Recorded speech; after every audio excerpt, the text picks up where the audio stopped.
Okay, so in this video, we are pitting the well-established Samsung Galaxy Tab S8 against a newcomer and potential flagship killer, the OnePlus Pad. Let's go ahead and jump in.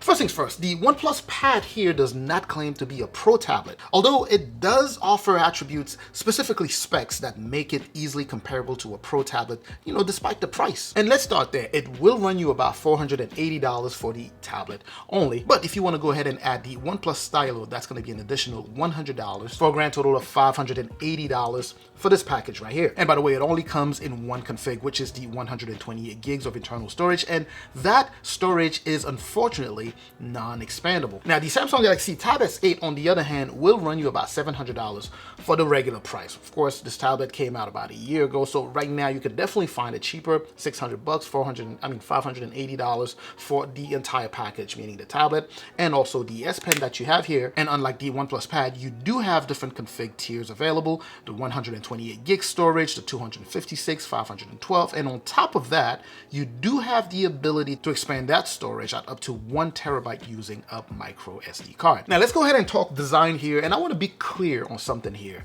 This is going to be strictly subjective because you will like what you like and I will like what I like.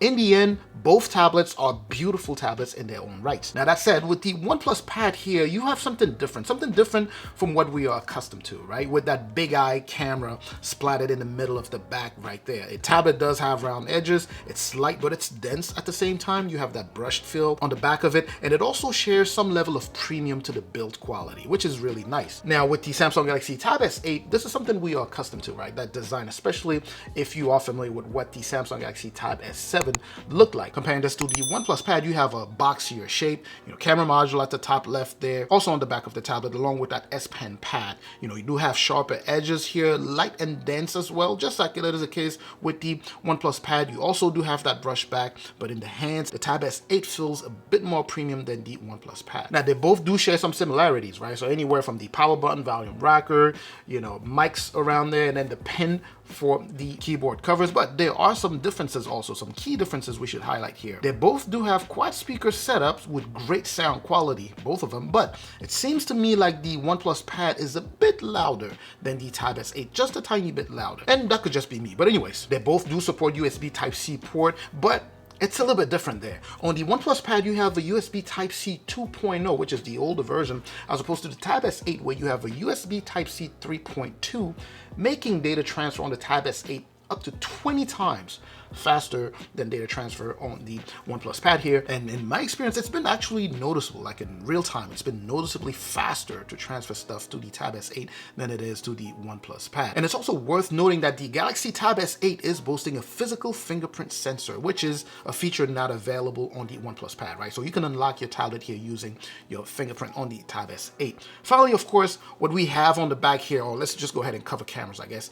On the OnePlus Pad, you have a 13 megapixel main camera on the back that can do 4K at 30 frames per second. And this is a single wide angle lens, but on the Tab S8, what you have would be 2 lenses on that camera module on the back. There is also a wide angle lens, right? So you have 2 of them, a wide angle lens, which is 13 megapixels, just like the one on the OnePlus Pad. Then you have an additional 6 megapixel ultra wide lens for the camera on the back of the Samsung Galaxy Tab S8. It can also do 4K at 30 frames per second. And in my experience, it's been the better camera between both tablets. And although we're talking pictures, it could to a certain extent be subjective, right? I personally prefer the picture quality coming out of the Tab S8. And with that being said, these are not said to be the best cameras in the world, right? These are cameras on tablets, right? But at the same time, like I said, I certainly prefer the camera on the Tab S8 here. Now flipping to the front, it will be pretty much the same deal with the selfie camera. I found the Tab S8 camera to be a bit more stable, the front one, along with colors that are a bit more well pronounced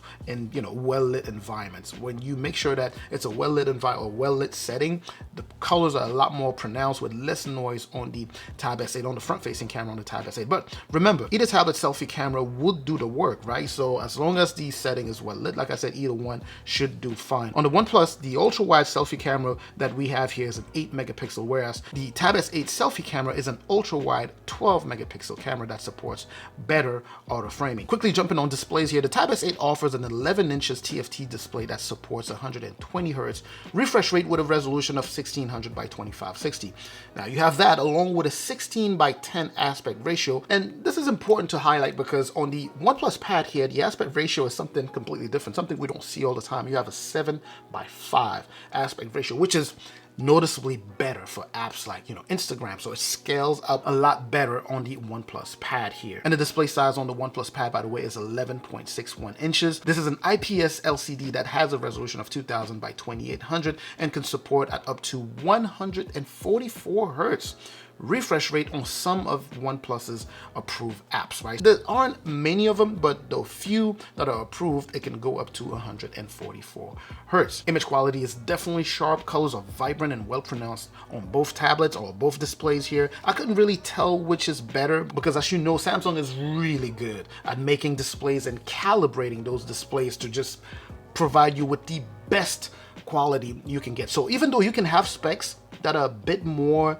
high up there compared to what you have on Tab S8, they pretty much look alike. But anyway, let's go ahead and jump right into the heart of the video, which will be, of course, specs and performance. And I want to start off with the OnePlus Pad here. The platform here is a MediaTek, right? So the chipset is a Dimensity 9000, which, like I said in my review, is, as far as performance is related, something around what Qualcomm Snapdragon 8 Plus Gen 1 has to offer, which is pretty impressive for something priced under $500. This is coupled with 8 gigs of RAM, of course, making for a pretty smooth experience and high performing device. My experience so far has been excellent, to be honest. Everything has been very well optimized to have, or to offer a pleasant experience. Even for those looking for high performance, high productivity experience, this would be definitely a nice pickup. The Galaxy Tab S8, on the other hand, is offering Qualcomm Snapdragon 8 Gen 1. So in terms of performance, you're looking at something that is slightly below what you have with the Snapdragon 8 Plus Gen 1. But of course, that is just on paper, right? Because when it comes down to real life performance, after,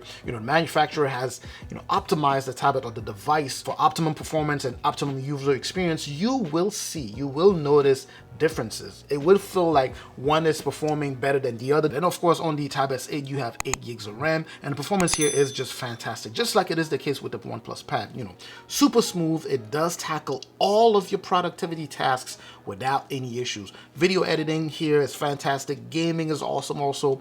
The S Pen is simply an overall better stylus when compared to the OnePlus Stylo. And it makes sense, right? I mean, Samsung has been doing this for such a long time. So just because on paper you might see some of the specs that are slightly, a tiny bit above what you have on the Tab S8, the problem is that the Tab S8 has been around and it's a very well established, I should actually say the Tab S line has been around for so long and it's very well established. So Samsung has made sure to, innovate constantly, right? And doing the most with everything that it puts in the tablet, right? So you can have something like, this stylo here that has a 2 millisecond latency, but yet you have something like the S Pen that may not have the same latency, but still performs a lot better and offers a much better user experience when, taking down notes, drawing, and all that good stuff. Now, they both are running Android 13, and on the OnePlus Pad here, we have the Oxygen OS skin, right? It's sitting on top of Android 13, which I find to be very nice. It's a clean look, it's smooth, it offers a very nice user experience, and it leans more towards what you would get from an iPad, to be honest. It seems like the iPad of Android. On the Samsung Galaxy Tab S8, you have, of course, One UI. To those of you who are familiar, you have One UI as the skin sitting on Android 13 as well. It is super smooth. One UI has been around for a while, so Samsung has had, a long time to innovate and upgrade it and update and constantly making changes. So it's a very solid operating system. In fact, I do find animation to be much better on One UI than they are on OnePlus Pad. It's also worth noting that even though the Samsung Galaxy Tab S8 has been out for a year, you still do have 3 years left of update and also 4 years of security updates. I believe so. Could be wrong, but I believe so. So when this thing dropped, you had 4 years of OS updates and 5 of security updates. With the OnePlus Pad, you have 3 and 4, which is pretty good for a newcomer for sure. Now let's go ahead and quickly talk battery here before we are done. I get longer battery life on the OnePlus Pad without a doubt, which makes sense, right? It's a larger battery at 9,510 milliamp as opposed to the 8,000 milliamp that we find on the Samsung Galaxy Tab S8, and you can see physically it's a smaller tablet, as you can see there. But I think this is a good point to stop, so that if you have any questions, you can hit me up in the comment section. So the bottom line would be that if, you know, in terms of real life experience, the Samsung Galaxy Tab S8 certainly proves to be ahead. Although, you know, some of these specs on paper may be kind of about the same, or in some cases maybe slightly better, the user experience and the fact that, you know, Samsung just has experience making tablets for so long makes it so that still this guy, at least in my humble experience, is still my favorite. I guess this is my take, right? So let me just go ahead and give you what my take is. If you are looking for the more affordable one that can offer you, you know, the most in terms of specs, obviously the OnePlus Pad would be the way to go. But if you're looking for something to be productive, the Samsung Galaxy Tab S8 will definitely offer you much more bandwidth to be productive, right? When it comes down to just using things like Samsung DeX, for example. There's no such thing that exists here that's even comparable to Samsung DeX. And to those of you familiar, you know that Samsung DeX definitely boosts your productivity to another level, right? So I always say when it comes down to buying a tablet, it's not, you know, so black and white, like just to be like, okay, which one has the best specs, and then go with that, right? So you have the Tab S8, which is definitely a lot more productive, and on top of that, you have a solid ecosystem. You know, if you want to go ahead and have some level of continuity, the Samsung Tab S8 would be the way to go. But then, like I said, if you want something more affordable that offers you, you know, in terms of value, this would be, well, I guess it's still subjective there, but it's going to offer you a ton of value given the specs and given where this guy here is priced. I'm really excited to see what, you know, OnePlus is going to drop in terms of the, you know, successor to this guy here. This is already solid coming out of the gate swinging. I'm really happy to see this level of competition here. But anyways, I'm certainly hoping that this was informative. Let me know what your questions in the comment section. I'm going to catch you in that comment section. Make sure to also share this video if you know anyone who's in the market or who'd be interested. We'll catch you in that comment section. Oh, by the way, don't forget to like, of course, and subscribe if you haven't done so already. Like I said, I'm going to catch you in the comment section. I'm also going to catch you in the next video. Up until that next video, of course, as always, stay safe out there.